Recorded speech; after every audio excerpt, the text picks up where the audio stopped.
శ్రీరామ్ గారు, సో అది సార్, అధికార విపక్ష పార్టీలు రెండు కూడా విమర్శనాత్మకమైనటువంటి దీనిలో తీసుకోవడం లేదు, తీసుకోకుండా ఒక ప్రత్యర్థులుగానే భావిస్తున్నటువంటి పరిస్థితి.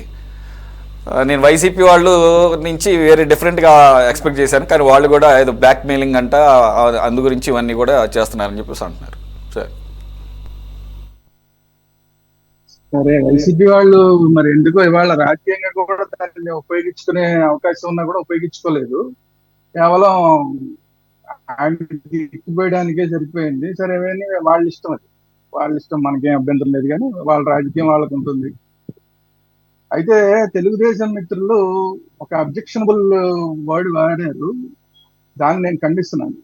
ఏనుగు పోతా ఉంటే అనేక మంది కుక్కలు మురుగుతాయని. అంటే మీ గురించి విమర్శిస్తే అందరి కుక్కలా? సరే, వెంకటేశ్వరరావు గారి గురించి మీరు ఆ మాట అన్నారా? ఇప్పుడు గఫూర్ గారు కూడా విమర్శించారు. గఫూర్ గారికి కూడా అది వర్తిస్తుందా?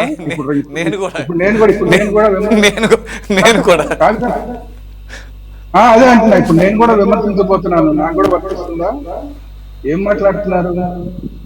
కనీసం అధికారంలో ఉన్నప్పుడు విమర్శను కూడా తీసుకోలేని పరిస్థితుల్లో మీ పరిపాలన ఉంది అన్నది ఇప్పుడు అర్థమవుతుంది. ఇప్పుడు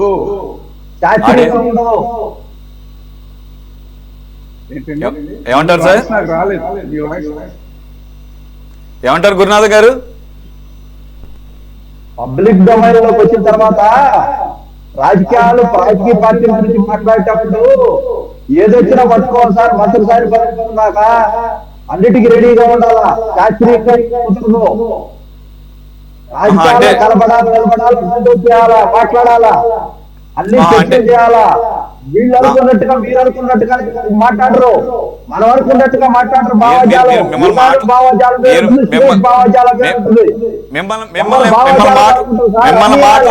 మిమ్మల్ని మాట్లాడొద్దని ఎవరు అనలేదు. ఆ మాట విన్నప్పుడు నాకు కూడా బాధ అనిపించింది. సరే, నేను లెట్ ఇట్ బి అనుకున్నాను. అది వాడాల్సినటువంటి భాష కాదు అది. కాబట్టి మేము ఏది పడితే అది అంటాము, ఎలా పడితే అలా తిడతాము. కాబట్టి ఏదొచ్చినా పట్టాలంటే మాకు కర్మం పట్టలేదు, మేము పట్టాల్సిన అవసరం మాకు లేదు.